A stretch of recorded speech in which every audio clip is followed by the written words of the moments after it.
लोग डायरेक्टली या इनडायरेक्टली प्रधानमंत्री और होम मिनिस्टर की तारीफ करते हैं, मिलने जाते हैं, मैं सीरियसली इस बात को बता रहा हूं, मिलने जाते हैं, उन लोगों का बायकॉट होना चाहिए, वो गद्दार हैं। क्या बात करेंगे आप आरएसएस के लोगों से जो इस बात को तय कर चुके हैं कि हमें संविधान खत्म करके मनुस्मृति लागू करनी है? उनसे क्या बात करके और क्या समझाएंगे उन्हें सिर्फ ये जाके कह सकते हैं कि हम आपके पैरों में गिर चुके हैं, हम आपकी हर बात मानेंगे, सिर्फ हमें हमारी कम्युनिटी को धोखा देने का रास्ता बता दो। कैसे हम उनसे मीठी मीठी बातें करके, कैसे जज्बाती तकरीरें देके उनको बेवकूफ बनाएं और आपकी मदद करें, ये काम कर रहे हैं जो लोग उनसे मिलने जाते हैं। ये समझ लीजिए आप, उन्होंने सारी इंस्टीट्यूशंस जो हैं हाईजैक कर ली हैं। उन्होंने हम लोगों के, खास तौर पे एससी एसटी, माइनॉरिटीज और ओबीसी के जितनी टॉप लीडरशिप है सब हाईजैक कर ली। इस बात को जब तक हम तस्लीम नहीं करेंगे हम एक कदम आगे नहीं बढ़ा पाएंगे। अपने अंदर से गद्दारों को आइडेंटिफाई नहीं करेंगे हम एक कदम आगे नहीं बढ़ा पाएंगे।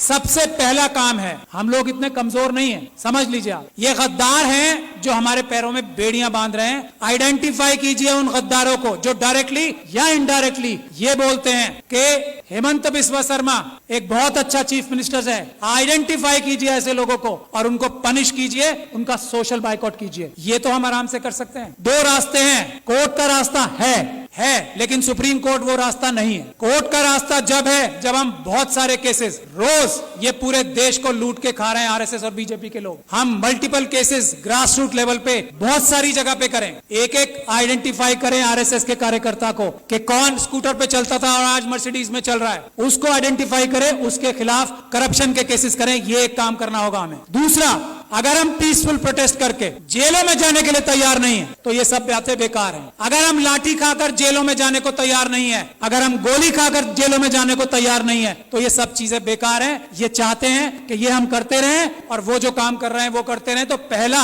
रेजोल्यूशन ये होना चाहिए कि हमें अपने देश को अगर बचाना है, संविधान को अगर बचाना है तो हमें जेल जाने के लिए तैयार रहना पड़ेगा। और जेल जाने वालों में सबसे पहला नंबर लीडरशिप का आना चाहिए, क्योंकि हम लोगों को लोग इज्जत करते हैं ना, हमारी ताकत क्या है। आज मुझे लोग इतना पसंद करते हैं, मैं क्या हूं, एक छोटा सा अदना सा वकील हूं। आज लाखों लोग मुझे सपोर्ट करते हैं, वो मेरी ताकत है। नहीं तो मेरी औकात और हैसियत नहीं है कि मैं चू भी कर जाऊं इन लोगों के सामने। ये समझ लीजिए आप। और ये बात तस्लीम हमारे सारे एमपी एमएलए, बड़ी बड़ी तंजीमों के लीडर्स को करना चाहिए। उनकी अपनी जाती हैसियत और औकात किसी की नहीं है, मैं इस बात को तस्लीम करता हूं। आज अगर हम लोग इतनी जोर से बोल पा रहे हैं तो हमारे पीछे लोगों की ताकत है, उसकी वजह से हमें उन्हें धोखा नहीं देना चाहिए। जो अपने आप को जितना बड़ा लीडर समझता है उसे जेल जाने के लिए, गोली खाने के लिए, लाठी खाने के लिए सबसे पहले तैयार होना चाहिए आज। और जो ऐसा नहीं करता, जो इसके लिए बहानेबाजी करता है, मसलियत बताता है कि ये मसलियतन जो है ना, लफ्ज बोलने वाला गद्दार है। मसलियतन ये नहीं बोलेंगे कि मैं जेल जा रहा हूं, मसलियतन हमें प्रोटेस्ट नहीं करना चाहिए। गद्दार, बेईमान, ये हमें बोलना पड़ेगा खुल के।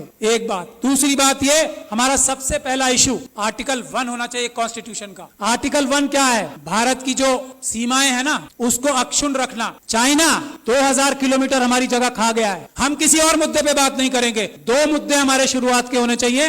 और हमें होम मिनिस्टर का, हमें प्राइम मिनिस्टर का घेराव इस बात पे करना चाहिए कि चाइना से हमारे देश की सेना अपनी जमीन वापस लेने के लिए बेकरार है। तुम डरपोक हो जो उन्हें रोक रहे हो, इसके लिए हमें प्राइम मिनिस्टर का घेराव करना चाहिए। ये आर्टिकल 1 है, इसके लिए करें। और आगे जाके गोली खाएं। इसके बाद क्या, 2000 किलोमीटर हमारी, जिसको अलग अलग जबानों से हम कहते हैं, कोई भारत माता कहता है, हम भारत देश कहते हैं, उसमें से 2000 किलोमीटर कोई ले गया और हम यहां बैठ के डिस्कशन करेंगे? नहीं, या तो प्रधानमंत्री इस्तीफा देंगे या वो 2000 किलोमीटर वापस लेंगे, नहीं तो हम मार्च करके हम खुद जाके वापस लेंगे। ये हमारा पहला एजेंडा होना चाहिए। दूसरा एजेंडा इस वक्त जो है वो है मणिपुर। अगर मणिपुर के लिए हम लोग प्रधानमंत्री का घेराव नहीं करते, प्रधानमंत्री और होम मिनिस्टर डायरेक्टली इन्वॉल्व है मणिपुर में जो हो रहा है, यहाँ मणिपुर के लोग बैठे हैं, अरामबाई तेंगुल, मेतेई लिपुम, ये दो संगठन है आरएसएस के जिन्होंने ये सारा कारनामा अंजाम दिया है, अमित शाह साहब के साथ मिलकर जिन्होंने ये सारा कारनामा अंजाम दिया है, चीफ मिनिस्टर बीरेन सिंह के साथ मिलकर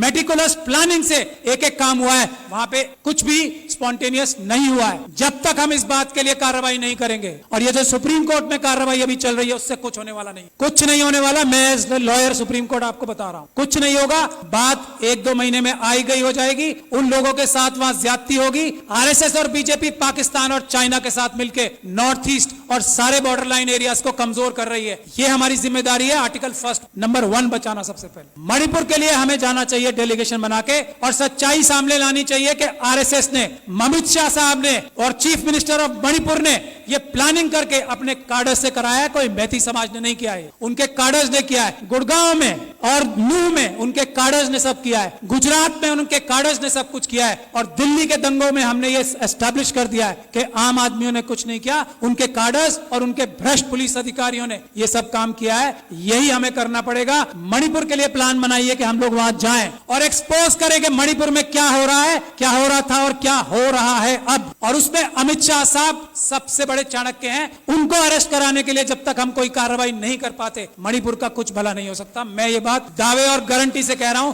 he is the main mastermind, mister Amit Shah.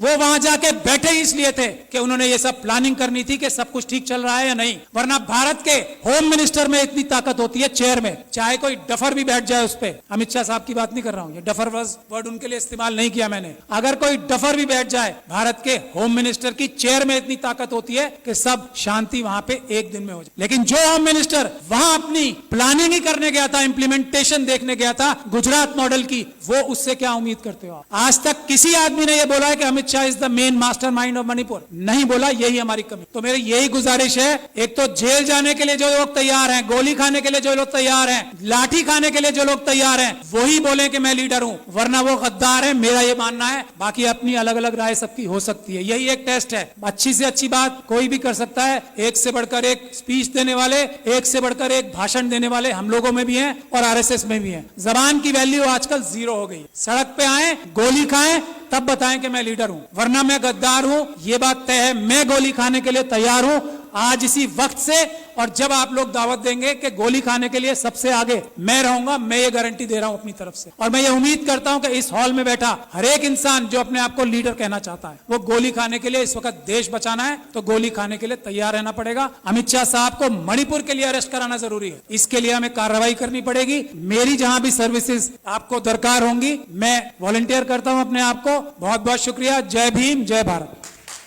Thank you very much. Shahid Ali.